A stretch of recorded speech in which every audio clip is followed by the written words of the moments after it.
안녕하십니까. 오늘 목요일 지지에게 가장 순간 히스테리 환자 시간입니다. 오늘 어떤 내용인지 살펴보도록 하겠습니다.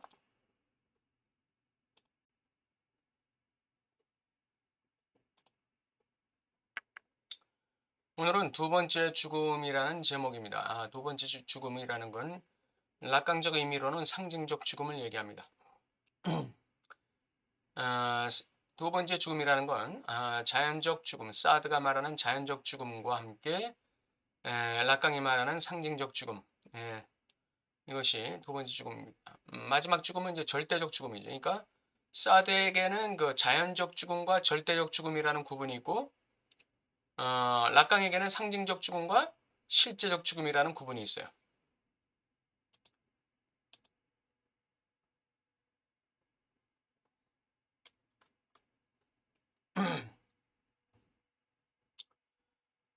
어, 네. 한번 사드의 그 두 죽음과 락강의 두 죽음 사이가 어떻게 차이가 있는가 한번 보겠습니다.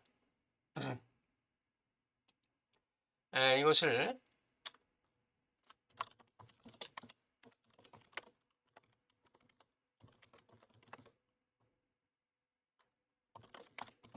이렇게 바꾸는 게 낫겠어요. 사드와 락강의 두 죽음 개념의 차이. 자, 자연의 창조적 힘을 해방시킬 급진적, 절대적 범죄에 대한 사드의 생각. 이것은 두 죽음의 구별을 내포한다. 자연의 창조적 힘을 해방시킨다고 그랬어요. 급진적이고 절대적 범죄에 대한 사드의 생각. 그 구별, 이게 대표적인 게 이게 뭐예요? 상대방의 몸을 내 마음대로 이용할 수 있는 것이죠. 그 구별은 줄리에트 5권에 있는 교황의 위대한 연설 안에서 전개된다. 자연의 발생과 부패, 와해와 재합성, 따라서 쉼없는 변형이라는 자연의 순환의 부분이 되는 자연적 죽음. 나고 없어지고 생성하고 소멸하고 이것이 자연적 죽음이 1차적 죽음. 그리고 자연을 그것의 고유한 법칙들로부터 해방시키고 자연의 창조적 힘을 해방시키는 거예요. 자연의 죽고 나고 생성하고 소멸하는 이 창조적 힘을 해방시키는 이런 그거 또 삶의 새로운 형식들의 무로부터의 창조를 위한 자리를 열게 될 이 순환 자체의 소멸, 파괴, 절대적 죽음이 그것이다. 사드에게 있어서의 무로부터의 창조는 뭐예요? 기존의 윤리적 성생활이 해체돼 버리고 거기서 뭐가 창조됐어요? 이기적 성생활이 창조된 것이죠. 예, 그 자리를 열게 될 순환 자체의 소멸, 성생활의 이 순환이 소멸돼 버린, 파괴돼 버리는 거죠. 그게 절대적 죽음이에요. 사드는 이러한 그 자연적 죽음과 절대적 죽음을 갖다가 구분한 것이죠. 두 죽음 사이의 이 차이는 사드의 환상에 연결되어야 한다. 사드의 작품에서 희생자는 어떤 의미에서는 파괴 불가능하다는 사실이 이 환상에 대해 증언한다. 사드에게 있어서의 그 두 죽음 사이의 존재는, 두 죽음 사이의 희생자는 이 파괴 불가능의 몸을 가지고 있다. 이렇게 얘기하고 있어요. 우리는 희생자를 무한히 고문할 수 있으며 희생자는 그의 모든 아름다움을 지키면서 모든 고통을 참고 견딘다. 마치 생성과 부패의 순환 안에 포함된 그의 자연적 평범한 몸 너머에 그 몸을 초월해서 따라서 자연적 죽음 너머에 그가 다른 몸을, 다른 소재로 된 몸을, 이 삶의 순환에서 면제된 몸, 숭고한 몸을 소유하는 것처럼 이 삶의 순환에서 제외되는 숭고한 몸을 소유한 것처럼 이렇게 사드의 작품에서는 희생자의 몸이 이렇게 묘사되고 있다는 거예요.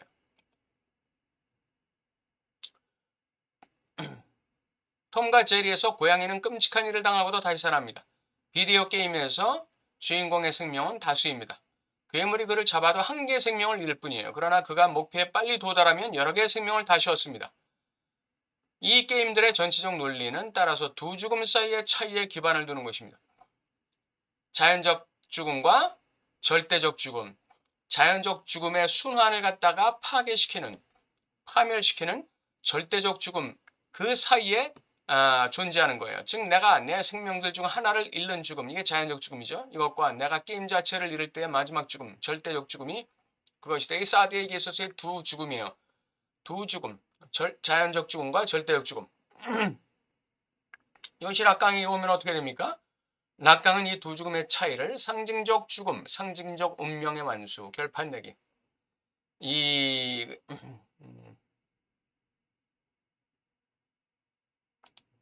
이제 그 다른 말로 또 채무변제라는 말을 씁니다.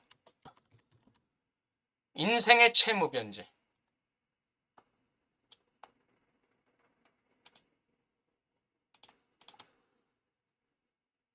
상징적 죽음과 실제적 죽음 사이의 차이로 파악한다.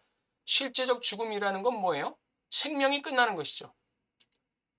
완전히 소멸되는 거예요. 근데 그 전에 뭐가 있냐면 상징적 죽음이 있는 거예요. 그러니까 상징적 죽음이 있는 절대적 죽음, 실제적 죽음이냐, 상징적 죽음이 없는 실제적 죽음이냐, 요 차이가 있는 거죠. 안티고네의 경우 상징적 죽음, 즉 도시 국가의 상징적 공동체로부터 축출당하는 것은 바로 이 실제적 죽음을 앞선다. 그렇죠.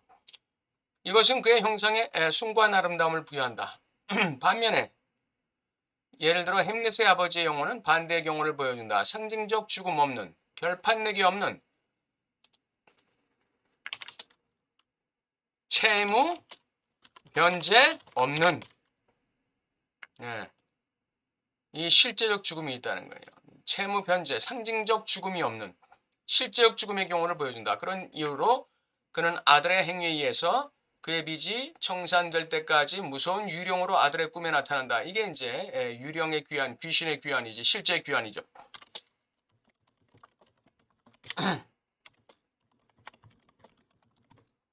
실제 귀환이에요.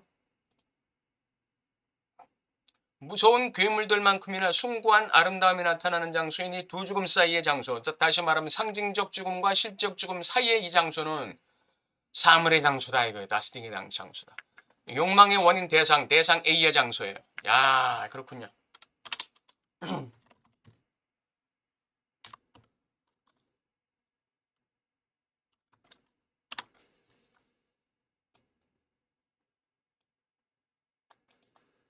대상에는 궁극적으로 뭐죠? 실제죠.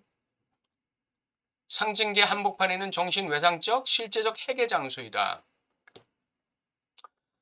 상징적 죽음과 절대적 죽음 사이의 이 공간은 바로 사물의 자리라는 거예요. 그러니까 상징적 죽음과 절대적 죽음 사이에는 뭐가 있느냐면은 사물의 자리가 있고 대상 A의 자리가 있어요. 정신 외상적 핵의 자리가 있어요. 그 주변으로 상징계가 걸쳐 있는 것이죠. 그것은 상징화 역사와 자체에 열려져 있다. 열려진 공간이에요. 열려진 자리. 열려진 공간이죠. 즉 역사화, 상징화의 과정은 텅 빈 장소를 비역사적 핵을 포함하는 거예요. 아무리 역사화가 되고 상징화가 돼도 그 가운데 비역사적 핵, 비상징적 핵, 비상징화의 핵이 있는 거예요. 그러니까 해석되지 않고 상징화될 수 없는 그 핵이 있는 거예요. 그게 사물의 자리라는 거죠. 대상 A의 자리라는 거죠. 알 수 없는 자리. 상징계 한복판에 있는 정신 외상적 자리. 그 핵주의로 상징적 망이 분절되는 거예요. 우리 사람의 정신세계가 마찬가지예요.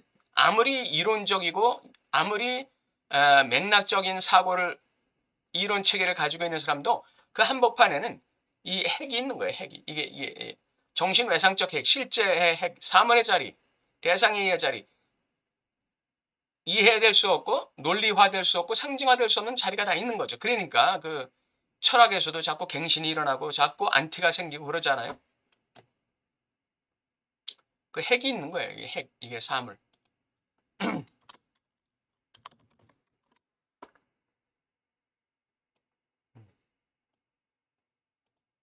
해석될 수 없는, 상징화될 수 없는 핵이 있는 거죠. 그 주위로 상징적 망이 분절되는 거예요. 달리 말해 인간의 역사는 상징화 자체의 소급적 생산물인 바로 이 역사화할 수 없는 이 비역사적 장소에 준거해서 동물적 진화와 구분된다. 인간은 항상 이 역사화될 수 없는 이 장소, 이 비역사적 장소에 준거해서 자신의 뭐를 이룬다? 상징화를 이룬다. 자신의 삶의 역사화를 이룬다. 또는 자신의 사물을 상징화한다. 그렇게 되는 거죠. 이게 바로 동물의 진화와 차이라는 거예요. 이게 동물의 진화와 차이라는 거예요. 유전자적인 진화와 차이라는 거예요. 유전자적인 동물의 유전자적 진화와 차이라는 거예요. 예, 진화론의 결정적 한계예요. 인간을 갖다가 사물로 봤다는 거, 예, 인간을 갖다가 동물로 봤다는 거, 이게 진화론의 결정적 한계예요. 현실이 상징화 역사화되는 순간 사물의 텅 빈 장소는 그것과 구분된다. 즉 현실과 구분된다는 얘기죠. 바로 이 텅 빈 장소에 대한 준거가 우리에게 의미작용적 망의 총체적 전체적 소멸의 가능성을 구성하도록 허용한다.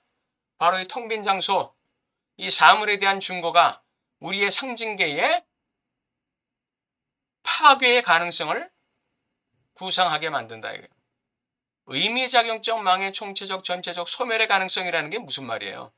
우리의 상징계가 파멸된다는 거예요. 우리의 상징계가 어떻게 된다는 거죠? 파괴된다는 거죠. 이 상징계가 파괴된다는 것은 죽음이죠. 그래서 이게 상징적 죽음이라는 거예요. 우리가 안고 있는 이 텅 빈 장소는 바로 이 우리의 의미작용적 망, 즉 우리의 상징계, 개인적인 상징계의 총체적 전체적 소멸의 가능성을 항상 갖고 있다는 거예요. 그래서 언제든지 우리의 상징계를 파괴시킬 수 있다는 것이죠. 즉 두 번째 죽음, 즉 자연적 순환의 철저한 소멸은 이 순환이 이미 상징화 역사화되었다는, 즉 상징적 망 안에 기입되는 조건에서만 구상될 수 있다. 이 말은 무슨 말이냐면 우리가 상징계 안에 있을 때만 두 번째 죽음이 가능하다는 거예요. 그건 뭐 당연한 얘기 아닌가요? 상징적 망 안에 우리가 위치하고 있을 때, 다시 말하면 우리가 철저하게 현실 원칙 속에 살고 있을 때, 우리가 철저하게 이 사회적인 규범과 법과 문화체계 안에 존재하고 있을 때 자연적 순환의 철저한 소멸이 있을 수 있다는 거죠. 상징화 역사화 되었다는, 그러니까 자연적 순환의 철저한 소멸이 되었다는 것. 다시 말하면 내 삶이 상징화 역사화되었다는, 상징적 망 안에 기입되었다는 조건에서만 이 두 번째 죽음은 가능한 거예요. 이 자연적 순환의 철저한 소멸이라는 거는 내가 상징적 망 안에 위치하고 있다는 전제하에서만 상징적 죽음은 가능하다 이거죠. 두 번째 죽음이 바로 상징적 죽음이에요. 이게 우주의 파괴인 절대적 죽음은 상징적 우주의 파괴로서만 구성될 수 있다. 사드에게 있어서의 절대적 죽음은 락강에게 있어서의 상징적 죽음이에요. 사드에게 있어서 절대적 죽음, 즉 2차적 죽음, 두 번째 죽음은 락강에게 있어서는 상징적 죽음을 얘기하는 거예요. 그리고 프로이드의 죽음 충동은 사드에게서의 두 번째 죽음의 형식을 갖는 것의 이름이다. 이 두 번째 죽음이 뭐였죠? 절대적 죽음이었죠. 이게 절대적 죽음.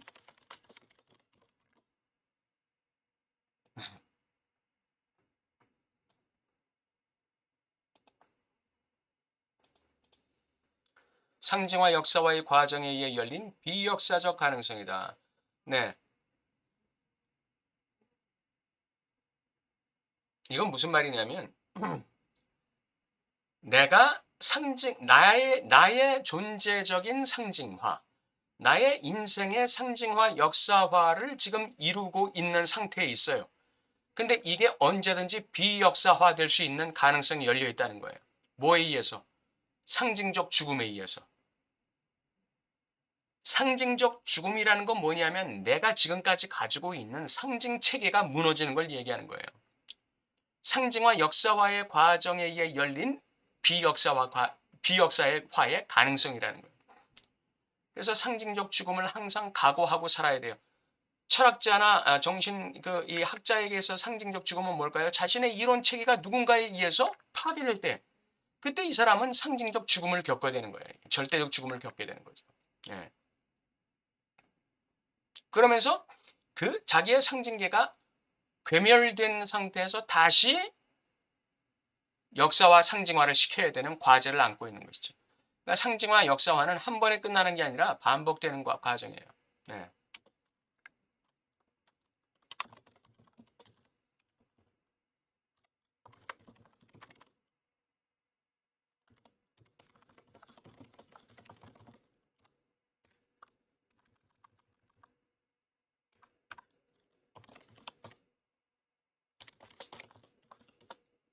상징화 역사화의 과정은 일생을 통해 반복되는 과정입니다. 예, 오늘 두 번째 죽음. 이게 이제 이거 이 사드에게서 두 번째 죽음은 락강에게 있어서의 이 상징적 죽음이라는 거. 예. 그걸 얘기하고 있습니다. 예. 오늘 이 두 번째 죽음, 이 상징적 죽음에 대해서 사드에게 있어서의 이 절대적 죽음, 두 번째 죽음이라는 것은 락강에게 있어서는 이 상징적 죽음이라는 거죠. 상징적 죽음 다음에 실제적 죽음이 있어요. 그러니까 내 인생을 상징화하고 채무 변제하고 역사화시키고 내가 절대적 죽음, 즉 이 실제적 죽음을 맞이하느냐, 아니면 내 인생에 대한 상징화, 역사화를 이루지 못한 상태에서 절대적 죽음, 즉 실제적 죽음을 맞이하느냐, 이 차이죠. 이게 두 죽음 사이예요.